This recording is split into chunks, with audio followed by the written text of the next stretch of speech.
Ada salah satu jurnal yang cukup menarik bagi saya, judulnya itu kalau nggak salah Bahasa Arab dalam Pusara Arus Globalisasi Antara Pesimisme dan Optimisme. Di situ membahas tentang tantangan-tantangan bahasa Arab di era 4.0 termasuk solusi-solusinya. Bagaimana pembahasannya kita simak sampai tuntas.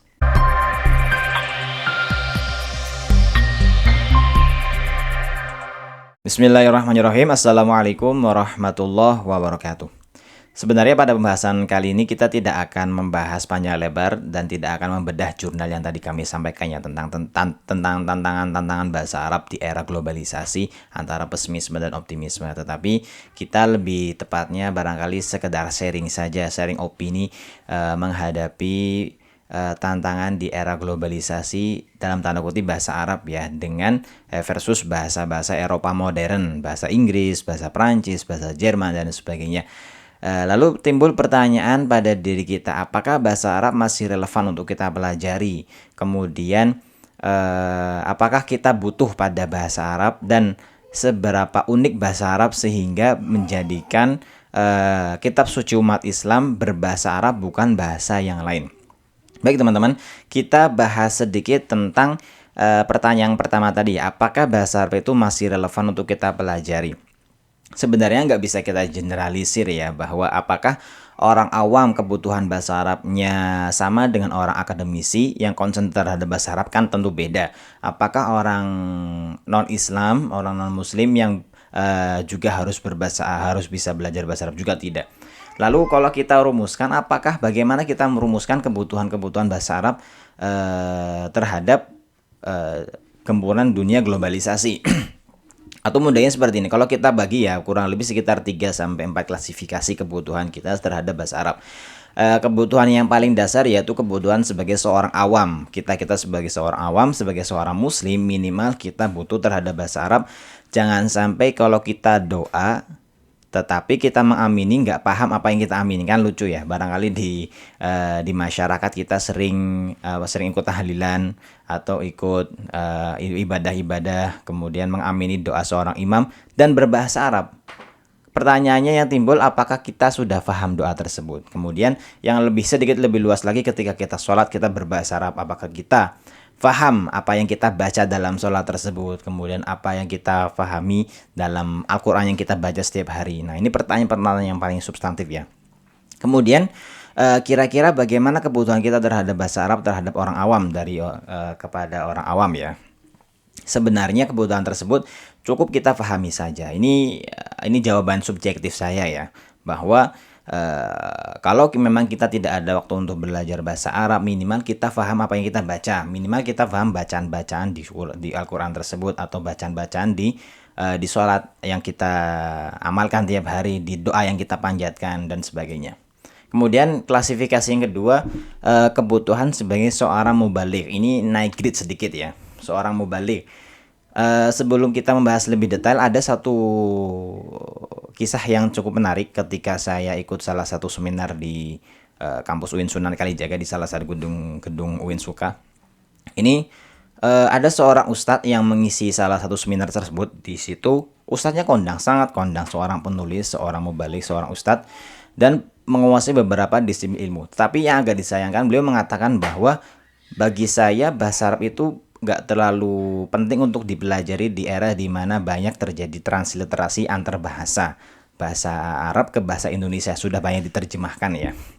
Ini kan agak disayangkan, padahal kalau kita melihat berbagai macam pendapat ulama, seorang mubalik, seorang ulama yang ingin mengajarkan ilmu agama kepada khalayak umum, bekal yang paling utama yaitu bahasa Arab. Kok bisa-bisanya ustadz tersebut mengatakan bahwa bagi beliau bahasa Arab tidak begitu penting. Ya, semoga pemikirannya sudah berubah ya, karena sudah beberapa tahun lalu saya mendengarkan ceramahnya dia di salah satu seminar. Jadi ini tadi ya, kebutuhan seorang mubalik itu sangat penting karena jangan sampai kejadian beberapa tahun lalu itu terjadi di mana seorang mubalik menyampaikan kata wawajadakal dhallan fahada, menafsirkan dengan ro'inya sendiri bahwa dolun di situ Nabi Muhammad sesat. Kan lucu banget, karena sangat jauh berbeda. Kata dolun, kata dolalatun dan sebagainya itu tidak tidak bisa kita generalisir maknanya sesat sebagaimana kita menerjemahkan kata Rabbun, kata syaitonun dan sebagainya di Al-Qur'an. Terkadang diksinya sama tetapi maknanya berbeda. Kata Rabbun misalnya. Kata Rabbun itu kalau kita tahu kan barangkali maknanya Tuhan, Allah dan sebagainya di Al-Qur'an. Tetapi kalau kita korelasikan antara ayat 1, antara surah 1 dengan surat yang lain ternyata kata Rabbun itu maknanya berbeda. Kayak misalnya kata Rabbun di surat Yusuf itu maknanya bukan Tuhan tetapi maknanya majikan dari Nabi Yusuf alaihissalam atau Al-Aziz ya ketika itu di atasannya Nabi Yusuf. Ini gambaran kecilnya saja. Kemudian kita masuk lagi pada grade yang lebih tinggi lagi yaitu kebutuhan sebagai seorang akademisi. Ini juga lebih kompleks lagi ya. Orang yang sebagai seorang akademisi, peneliti yang concern terhadap bahasa Arab ini harus lebih detail lagi bagaimana menguasai ilmu nahwu, ilmu shorof, ilmu balaghah yang di situ ada cabang-cabangnya, badi', ma'ani, bayan dan sebagainya. Belum nanti masuk pada dunia syair yang lebih kompleks lagi. Ini harus lebih concern lagi di dalam mempelajari bahasa Arab tersebut. Kemudian yang terakhir yaitu kebutuhan sebagai seorang profesional, misalnya sebagai seorang tour guide, seorang penerjemah. Ini paling tidak ya grade-nya tidak jauh berbeda dengan seorang peneliti ya, tetapi ada satu nilai plus di situ yaitu harus mempelajari bahasa Arab amiyah. Karena seperti yang kita tahu ya bahwa bahasa Arab itu secara verbal dibagi jadi dua, bahasa verbal secara amiyah atau secara fushah. Kalau secara fushah biasanya di komunikasi di dalam majelis yang resmi seperti di pemerintahan, di dunia formal, di pengajaran, di sekolah-sekolah di Timur Tengah dan sebagainya. Adapun bahasa Arab amiyah itu lebih santai, lebih rileks, percakapan antara teman sebaya, antara orang-orang di kampung, orang-orang Arab dan sebagainya. Itu lebih bisa merangkul semuanya. Jadi sebagai seorang profesional bukan cuma menguasai satu bahasa Arab yaitu bahasa Arab fusha, tapi juga harus menguasai bahasa Arab yang amiyah juga. Kemudian pertanyaan yang selanjutnya yaitu bagaimana keunikan bahasa Arab ini ya, tadi kita tanyakan di awal ya. Bahasa Arab kira-kira seberapa unik bahasa Arab sehingga bahasa Arab itu dijadikan firman Tuhan, firman Allah di dalam Al-Quran. Berbeda ya kalau dalam kitab Injil yang asli, kitab Taurat, kitab Zabur itu kan tidak berbahasa Arab walaupun bahasanya satu rumpun yaitu bahasa Semit. Tapi kenapa Allah memilih bahasa Arab? Kalau kita rangkum pendapat-pendapat dari ulama, sebenarnya ada sangat banyak hujah ya bahwa bahasa Arab itu bahasa yang lebih bisa mendekatkan kita pada makna Al-Quran itu sendiri, karena satu kata itu bisa lebih dari ribuan makna. Kalau kita gambarkan misalnya dalam kitab Al-Mufassal fi Tarikh Arab qabla Islam, di situ disebutkan bahwa jumlah kosakata bahasa Arab ini perlu kita catat teman-teman ya. Jumlah kosakata bahasa Arab itu sebanyak 12,3 juta. Kita bayangkan banyak banget. Kalau kita bandingkan misalnya dengan kosakata bahasa Inggris itu tidak lebih dari 600.000 kosakata. Karena tidak semua, termasuk bahasa Indonesia, bahkan lebih sedikit lagi bahasa Indonesia. Apalagi bahasa Indonesia sudah mengalami banyak serapan ya, menyerap dari bahasa Inggris apalagi dari bahasa Arab. Tentu kalau kita buang serapan-serapan tersebut, tentu bahasa Indonesia lebih sedikit lagi. Jadi ala kulli hal bahwa bahasa Arab itu maknanya sangat luas. Misalnya kita ambil contoh kata singa misalnya. Kata singa itu tidak kurang dari 50 sinonim. Kata unta tidak kurang dari 30 sinonim. Kata cinta, dan kata-kata yang lain. Misalnya kata singa lah ya. Misalnya kita ambil contoh singa. Singa itu punya sinonim, ada Asad, ada Haidar, ada Hamzah, ada Laith dan sebagainya. Itu baru sepenggalan. Ada unta misalnya, ada Jamal, ada Ibil, ada Naam dan sebagainya. Itu hanya contoh sedikit saja.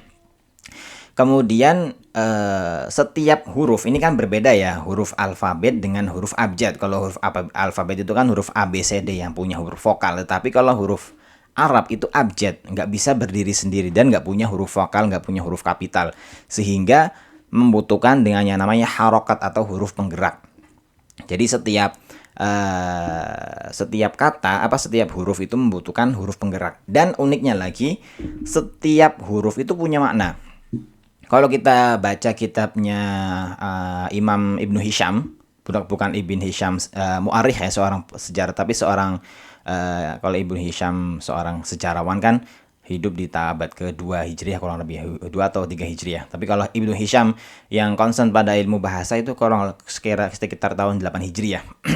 Beliau punya salah satu kitab yang cukup menarik, yaitu Mughnil Labib, di mana beliau menjabarkan setiap kata dari huruf hamzah, huruf alif sampai huruf ya itu punya makna.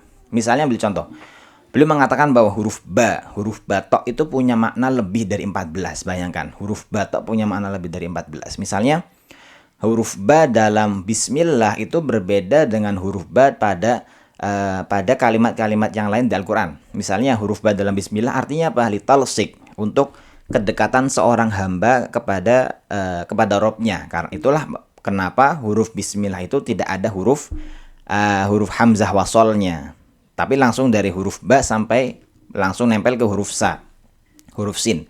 Berbeda dengan huruf ba pada kalimat ayat yang lain, misalnya wamsahu birusikum wa aidikum dan sebagainya, tentang perintah membasuh sebagian kepala. Kenapa di situ Allah menggunakan sama-sama ba tapi maknanya berbeda? Kalau ba pada bismillah itu maknanya litalsi, kedekatan seorang hamba. Kalau ba pada huruf pada perintah berwudu, ba itu litab'id, atau untuk sebagian. Sehingga kalau kita jadi tidak harus ya kita membasuh wajah, membasuh kepala itu di atasnya. Bisa juga di belakang, bisa, selama itu masih dalam frame kepala. Ini. Dan ada sangat banyak keunikan bahasa Arab yang lain. Apalagi kalau kita melihat eksistensi bahasa Arab ya. Kenapa bahasa Arab masih bisa eksis sampai sekarang? Karena kalau kita melihat flashback pada beberapa abad yang lalu, di mana sebelum terjadi era Renaissance, di mana terjadi gerakan Arabisasi besar-besaran, transliterasi, pengalihbahasaan dari dan ke bahasa Arab. Para muarikh, para sejarah mengatakan bahwa terjadinya Arabisasi itu terjadi pada Khalifah Abdul Malik bin Marwan, yaitu pada dinasti Umayyah di Damaskus, di mana di kekhalifahan beliau terjadi berbagai macam Arabisasi, maksudnya terjemahan naskah-naskah literatur dari dan ke bahasa Arab. Naskah Yunani yang berbahasa Yunani, naskah India, naskah Persia dialihkan ke bahasa Arab, sehingga banyak dari cendekiawan Muslim bisa menikmati, bisa merasakan literatur yang sebelumnya belum bisa mereka pelajari karena keterbatasan kemampuan mereka dalam belajar bahasa asing selain bahasa Arab. Kemudian beralih lagi pada putranya, yaitu Al-Walid bin Abdul Malik juga, sampai pada akhirnya kekhalifahan Umayyah yang ada di Andalusia, di Cordoba, di mana tepatnya pada, ini suatu hal yang menarik ya teman-teman, di mana Raja Inggris yang kita saksikan di era modern seperti saat ini ternyata membutuhkan seorang Muslim ketika itu. Berbeda zaman sekarang ya, di mana Raja Hisham ketiga, yaitu khalifah terakhir di Cordoba sebelum kekhalifahan Cordoba itu tumbang, Khalifah Hisham ketiga, yaitu Al-Mu'tad, itu beliau mendapatkan surat dari Raja George kedua di Swedia, di Inggris ya, di kerajaan Inggris, di mana surat tersebut kurang lebih berisi tentang permohonan Raja Inggris untuk bisa dikirimkan seorang delegasi para cendekiawan Muslim untuk mengajarkan ilmu-ilmu sains ke negaranya mereka. Belajar ilmu sains, ilmu eksakta, ilmu-ilmu yang bisa mengembangkan negaranya dia. Dan dikabulkan permohonannya. Kita bisa bayangkan ya bagaimana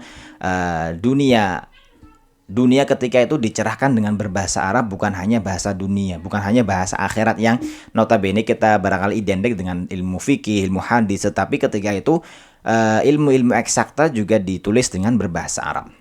Sehingga bahasa Arab bisa eksis sampai sekarang. Apalagi kalau kita melihat ya zaman sekarang kan kurang lebih sekitar 22 sampai 26 negara di Timur Tengah dan di Afrika, sekitar Afrika Utara sama Afrika Tengah itu masih berbahasa Arab mereka. Ditambah lagi dengan adanya PBB yang sudah mengesahkan salah satu bahasa Arab di PBB, yaitu bahasa Arab. Kemudian legitimasi dari Allah itu sendiri, dari Al-Quran sendiri, bahwa kalau kita baca inna nahnu nazzalna dzikra wa inna lahu lahafidhun, sesungguhnya kami telah menurunkan Al-Quran dan kami sungguh akan menjaganya. Maksud menjaganya itu adalah konsekuensi di mana bahasa Arab bisa dilestarikan. Jadi ada beberapa, kalau dalam tafsir kontemporer disebutkan bahwa konsekuensi terjaganya Al-Quran adalah adanya akan langgeng bahasa Arab. Akan terjaga pula hadis-hadis Rasulullah. Ini sudah kita bahas pada beberapa video yang lalu ya, tentang konsekuensi penjagaan Al-Quran juga mengkonsekuensikan penjagaan hadis, penjagaan sabda-sabda Rasulullah. Di samping penjagaan hadis juga penjagaan terhadap bahasa Arab, di mana Allah menelurkan berbagai macam cendekiawan muslim yang concern pada bahasa Arab, gramatikal Arab, nahwu, sorof, kemudian balaghah dan sebagainya. Sehingga setiap abad itu akan selalu lahir para cendekiawan muslim yang concern pada dunia bahasa Arab. Sehingga ya kita barangkali kita bukan seorang akademisi ya, kita bukan seorang mubalik, kita bukan seorang ustadz dan sebagainya. Minimal kita, kalau kita sebagai seorang awam, kita bisa menguasai bahasa Arab sehari-hari. Maksudnya kita paham apa yang kita panjatkan dalam doa, kita paham apa yang kita baca dalam sholat, kita paham apa yang kita baca dalam kitab suci umat Islam, yaitu Al-Quran. Mungkin ini saja yang dapat kami sampaikan, kurang lebih mohon maaf. Wassalamualaikum warahmatullahi wabarakatuh.